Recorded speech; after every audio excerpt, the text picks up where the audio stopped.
என்னுடைய பிரச்சனை உண்டாகட்டும். காலைல நம்ம படிப்பதற்காக தெரிந்து கொண்ட வேத பகுதி 2 சாமுவேல் புஸ்தகம் 24:1. நம்ம ஆல்மோஸ்ட்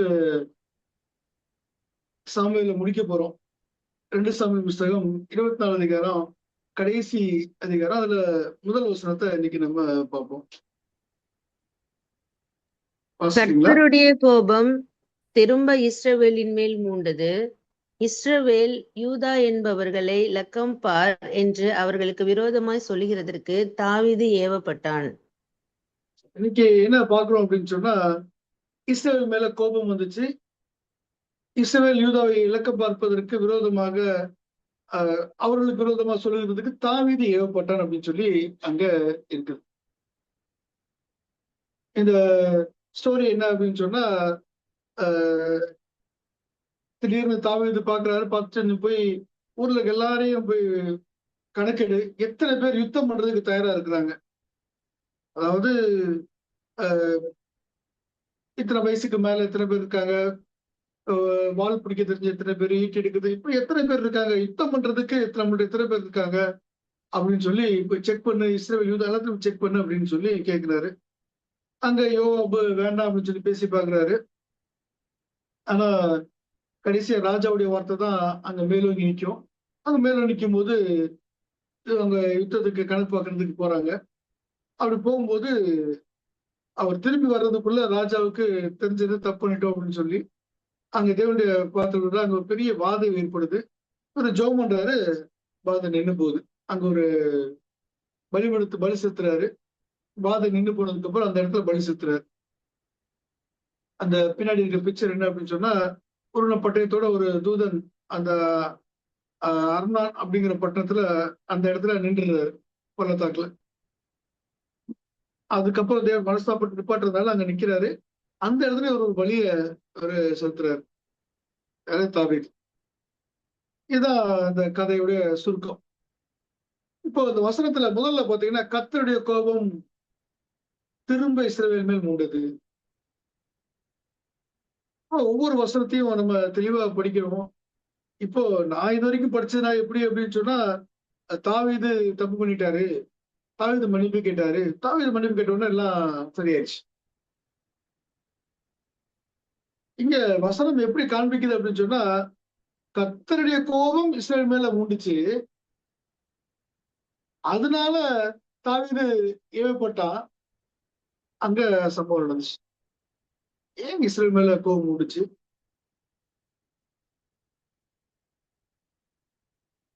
அப்படி இஸ்ரவேல் மேல கோபம் மூடும்போது எதுக்கு தாவீதை வச்சு அந்த வேலையை செய்யணும்? தாவீதை ஏன் ஏவி விடணும்?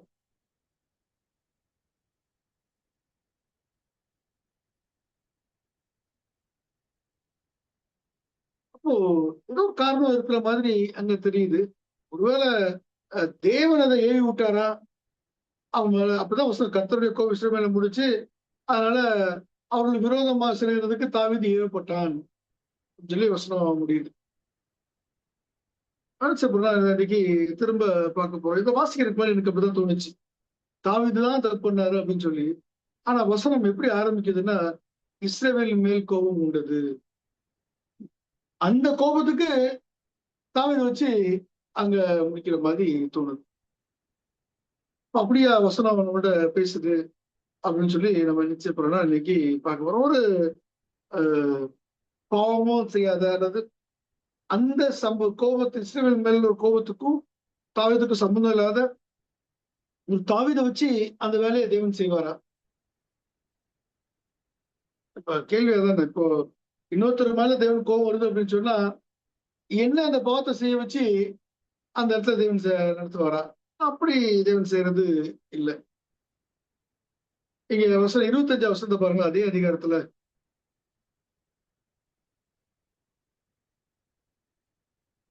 தாவீது அங்க மன்னிப்பு கேட்கிறாரு. அங்கே தாவீது கர்த்தருக்கு ஒரு பலிபீடத்தை கட்டி சர்வாங்க தகன பலிகளையும் சமாதான பலிகளையும் செலுத்தினான். அப்பொழுது கர்த்தர் தேசத்துக்காக செய்யப்பட்ட வேண்டுதலை கேட்டருளினார். இஸ்ரவேலின் மேல் இருந்த அந்த வாதை நிறுத்தப்பட்டது. இப்ப கேள்வி என்ன, தாவீது தன்னுடைய பாவத்துக்காக மன்னிப்பு கேட்டானா, அதாவது இஸ்ரவேல் தேசத்துக்காக வேண்டுதல் செஞ்சானா? அப்பதான் இஸ்ரேல் தேசத்துக்காக வேண்டுதல் செய்யறான். ஒருவேளை தன்னுடைய பாவத்துக்கும் மன்னிப்பு கேட்டிருக்கலாம். ஏற்கனவே இருக்கும் இன்னொரு வசனம் எப்படி சொல்லுதுன்னா, நான் பாவம் செய்யும்போது ஆடுகள் என்ன செஞ்சது அப்படின்னு சொல்லி கேள்வி கேட்கிறாரு. அப்படிங்கும்போது தன்னுடைய பாவத்துக்காக ஒரு மன்னிப்பு கேட்டிருக்கலாம். ஆனா தேசத்துக்காக ஒரு வேண்டுதல் அங்க செய்யப்படுது. அந்த வாதை நிப்பாட்டப்படுது. அப்போ தாவீதும் பாவம் செஞ்சிருக்காரு. இந்த பக்கம் இஸ்ரேல் ஜனங்களும் பாவம் செஞ்சிருக்காங்க. 2 பக்கமும் பாவம் இருக்குது. தேவன் இந்த பாவிய வச்சு இந்த பாவிக்கு இன்னொரு பெரிய தண்டனை வர்றதுக்கு தூண்டினார். என்ன பெரிய தண்டனை அப்படின்னு சொன்னா, அந்த கணக்கு பார்க்கறது ஒரு பெரிய தப்பு. அதனால தேவன் வாதை அனுப்பிச்சிட்டாரு. இல்லன்னா கணக்கு பார்த்தா அதுக்கான காணிக்கையை குடுக்கணும். அதனாலதான் வாதம் வந்துச்சு. குடுக்கல அதனால வாதம் வந்துச்சு. அப்படி அங்க இல்ல. காணிக்கையை குடுக்குறது அப்படிங்கிறது என்ன அப்படின்னு சொன்னா, தேவன் கொடுத்த ஒரு ஆசீர்வாதம்னு சொல்லி அந்த கணக்கு பார்க்கும்போது தேவனுக்கு அந்த ஆசீர்வாதத்த குடுக்குறது. அந்த கனத்த குடுக்கறதுக்காக அந்த காணிக்கை இருக்குது.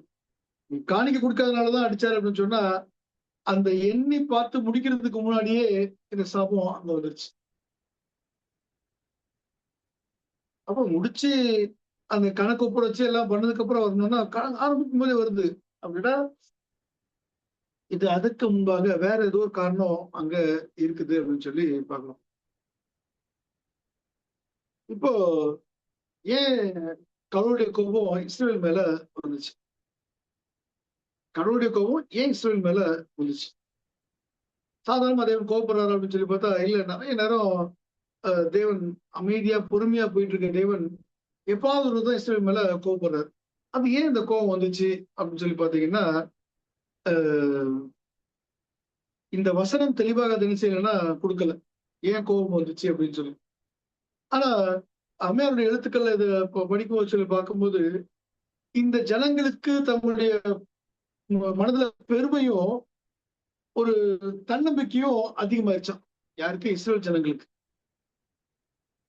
ஆனா புதுசா புதுசா கிடைக்க கிடைக்க குறிக்க நன்மைகள்ல, வெற்றிகள்ல அவங்களுடைய எண்ணங்கள் எப்படி போயிருச்சு அப்படின்னு சொன்னா, பெருமையும், சுயநம்பிக்கையும், தன்னம்பிக்கையும் அதிகமாயிருச்சு. இது முதல் காரணமா அங்க பேசுறாங்க. இப்ப இஸ்ரவேல் ஜனங்களுக்கு பெருமை அதிகமாகும்போது, தன்னம்பிக்கை அதிகமாகும்போது, அங்க கோபம் வருது. நம்முடைய வாழ்க்கையில பெருமையும், தன்னம்பிக்கையும் அதிகமாகுதா?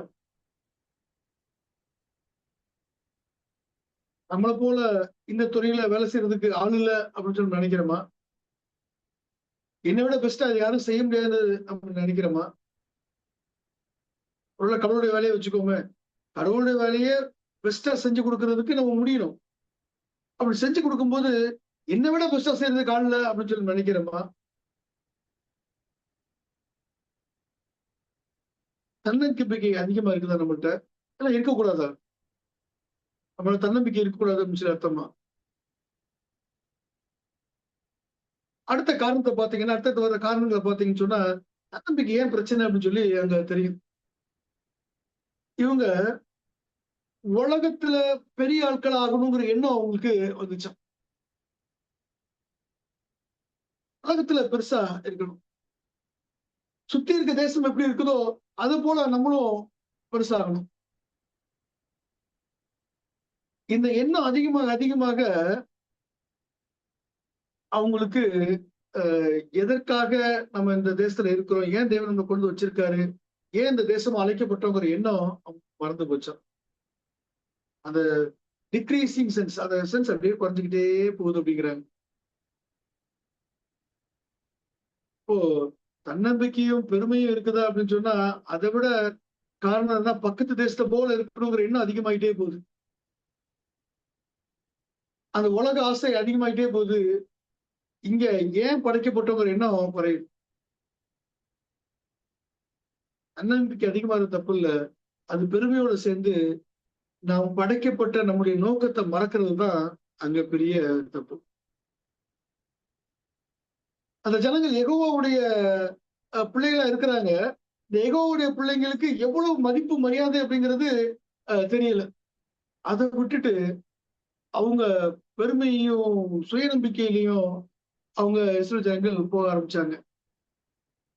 அத எப்ப எழுதுனாங்கன்னா, தங்களுக்கு கிடைச்சிருக்கக்கூடிய அந்த மேன்மைய கன்சிடர் பண்ணவே இல்லையா? ஒருவேளை நம்மளுக்கு ஒரு கிறிஸ்தவ ஜனங்களாக தேவனை பற்றி அதிக எண்ணங்கள் இருக்கக்கூடிய ஜனங்களாக நம்ம இருக்கிறோம் அப்படின்னா, அது ஒரு மேன்மையான விஷயம். அதிக சத்தியம் நமக்கு கிடைக்கிறது ஒரு மேன்மையான விஷயம். இதை மேன்மையாக எண்ணாமல் இருப்பது தப்பு. நான் கிடைச்சிருக்க சத்தியத்தை நான் ரொம்ப யார்கிட்டயா குடுக்குறேங்க. அப்படி போறோமான்னா இல்ல. அப்போ எப்படி போயிட்டு இருக்கோம்னா, எனக்கு கிடைச்சிருக்க இந்த பதவி, எனக்கு கிடைச்சிருக்கக்கூடிய இந்த பொக்கிஷம், எனக்கு கிடைச்சிருக்கக்கூடிய இந்த தாளந்து, இத வச்சு நான் எப்படி உலகத்தை கம்பீட் பண்ணி போயிட்டே இருக்கிறேன்.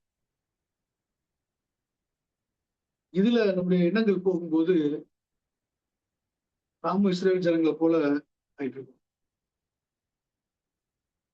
எப்படி மத்த ஜனங்களோட நிக்கணும்னு, they care rather for their standing among the other nations. அப்போ மத்த ஜனங்களோட, மத்த தேசத்தோட நம்ம எப்படி அவங்கள ஒப்பிட்டு நிக்கிறது அப்படின்னு சொல்லி மட்டும் தான் பார்த்தாங்களே தவிர, தேவன் கூட எப்படி நிக்கிறதுன்னு அவங்க பார்க்கல.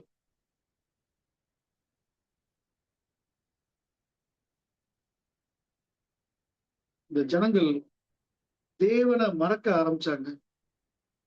தேவன் கூட நிக்கிறத மறந்துட்டாங்க. தேவனுடைய வழிநடத்துதல மறந்துட்டாங்க.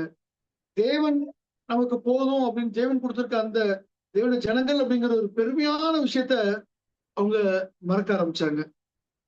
அவங்களுடைய பெருமையும் அவங்களுடைய தன்னம்பிக்கையும் அதிகமாயிட்டு நம்மளால ஜெயிக்க முடியும் அப்படின்னு சொல்லி நினைக்க ஆரம்பிச்சாங்க.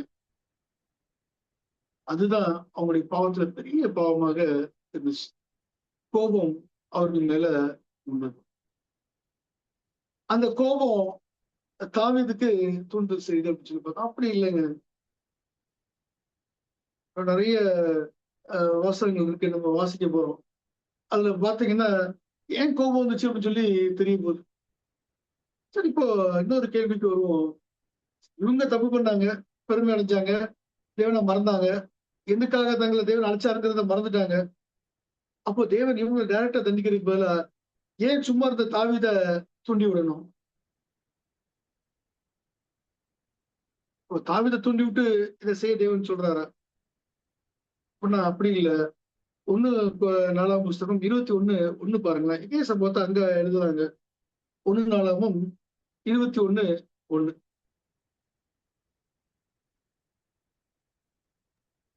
சாத்தான் இஸ்ரவேலுக்கு விரோதமாய் எழும்பி இஸ்ரவேலை தொகையிடுகிறதற்கு தாவீதை ஏவி விட்டது. யாரு ஏவி விட்டா? சாத்தான். அப்போ தேவனுக்கு கோபம் வருது.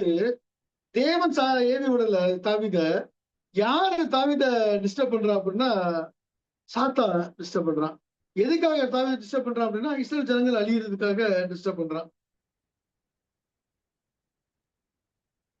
எப்போ நம்முடைய உள்ளத்துல பெருமை உள்ள வருதோ, எப்போ நான் செய்ய முடியுங்கிற நம்பிக்கை, தன்னம்பிக்கை உள்ள வருதோ, தேவனை சார்ந்து இருக்கிறது குறையுதோ, எப்போ தேவனுடைய ஜனமா இருப்பது ஒரு பாக்கியம் நினைக்கிறது நம்மளுடைய மனசுல போகுதோ, எப்போ தேவன் கொடுத்த அந்த வேலையை செய்யறதுக்கு மறந்து போறோமோ, எதற்காக நம்ம உருவாக்கப்பட்டிருக்கோம், எதற்காக தேவன் நம்மள இந்த சபையில வச்சிருக்காருங்கிறத நம்ம மறந்து போறோமோ, அப்போ சாத்தான் வேற யாரையாவது எரி விட்டு பிரச்சனைக்கு உள்ள வரும். ஆபேல், காயின், இந்த 2 பேரும் கதையை நம்ம படிச்சிருக்கோம். ஆபேல காயின் கொன்னா அப்படின்னு சொல்லி வசனம் இருக்குது. ஆனா புதிய ஏற்பாட்டுல சொல்றாரு, பொல்லாங்கனால் உண்டா இருந்து தன் சகோதரனை கொலை செய்த காயினை போல இருக்க வேண்டாம். அப்போ யார் கொலை செய்யறா அப்படின்னு சொன்னா சாத்தான் தூண்டுறான், காயின் கொலை செய்யலாம்.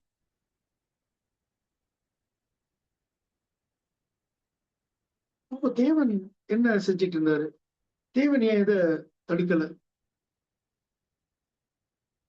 எப்போ என்னுடைய வேலை பெருசாகுதோ, எப்போ என்னுடைய எண்ணங்கள் உள்ள வருதோ, அப்போ தேவன் விளைவிக்கிறார். வசனத்தை வாசிக்கிறேன். ஒரு லைன் மட்டும். The Lord permitted events to take their natural course and did not restrain Absalom. அதாவது அப்சலோமுடைய பிரச்சனை உள்ள வரும்போது சொல்றாங்க, தேவன் அந்த பிரச்சனை அது பாட்டுக்கு அது எந்த வழியில வச்சு அப்படி நடக்கட்டும் அப்படின்னு சொல்லி விட்டுட்டாராம். இப்ப தேவன் அத ஏவி விடல. தேவன் இந்த பிரச்சனைய கொண்டு உள்ள விடல. பிரச்சனை வரும்போது தேவன் தடுக்கல. எங்க பெருமையோ தன்னம்பிக்கை என்கிட்ட இருந்து நான் தேவனை மறந்து நான் செஞ்சிருவேன் நினைச்சு போகும்போது இந்த பிரச்சனை நீயே பாத்துக்கன்னு சொல்லி விட்டுட்டு போயிடுறாரு. நிறைய நேரம் நம்முடைய வாழ்க்கையில இந்த ப்ராப்ளம் இருக்குது. தன்னம்பிக்கை பெருமை உள்ள வரும்போது தேவனை மறந்துடுறோம். தேவன் நீயே அந்த பிரச்சனை பாத்துக்கன்னு சொல்லி விட்டுட்டு போயிடுறாரு. நான் என்னுடைய அறிவை வச்சு என்னெல்லாமோ செஞ்சு பாக்குறேன். மோசத்துக்கு மேல மோசமா போயிட்டே இருக்கேன். அன்லஸ் தேவன் திரும்ப போற வரைக்கும் அது சரி வரும். அப்போ தேவன் பிரச்சனையை கொடுக்கல. அந்த தேவன் அந்த பிரச்சனையை தடுக்கல. தேவன் ஆனா அந்த பிரச்சனை உள்ள வரல. தேவன் அந்த பிரச்சனையில தலையிடல. காரணம் என்னுடைய பெருமை, நம்முடைய நம்பிக்கை அது தேவனுடைய பவரை அங்க யூஸ் பண்ண முடியாம போகுது. இன்னொரு இடத்துல இதே வார்த்தையை யூஸ் பண்ணுவாங்க. Not that God prompted these acts of wickedness. தேவன் இந்த பொல்லாங்கான வேலைகளை தேவன் செய்யல. But because of David sin he did not exercise his power to prevent him. அப்போ இந்த மக்களுடைய பாவத்தினால தேவன் அவருடைய பவரை யூஸ் பண்ணி அதை தடுக்கல அப்படின்னு சொல்லி சொல்றாங்க. அப்போ ஒவ்வொரு இடத்துலயும் நம்ம என்ன பாக்குறோம் அப்படின்னு சொன்னா, நம்முடைய பெருமை, நம்முடைய நம்பிக்கை வேற எங்கேயோ இருக்கும்போது, வேற பத்தி பெருமைப்பட்டு இருக்கும்போது, தேவனுடைய ஜனங்கள்ங்கிறது தான் பெருமையான விஷயம். அதை விட்டுட்டு வேற எதையோ பத்தி பெருமைப்பட்டு இருக்கும்போது தேவன் பிரச்சனைகளை உள்ள வர வைக்கிறாரு. அந்த பிரச்சனைகளை தேவன் தடுக்கிறது இல்லை. இப்போ இந்த எண்ணம் உள்ள வருதோ, this spirit could not fail to invite temptation. இந்த எண்ணம், இந்த விதமான ஆவி, இந்த பெருமையான ஆவி எப்பவுமே ஒரு சோதனையை உள்ள கொண்டு வராம இருக்கான். இதுதான் தேவன் அந்த ஜனங்கள் மேல கோபப்படுறதுக்கான காரணமா இருந்துச்சு. ஏன் தாவீது உள்ள வந்தார் அப்படின்னு சொல்லி நாளைக்கு நம்ம படிக்கலாம். தினந்தமிழ் குழுந்தோர் எடுத்து வராங்க.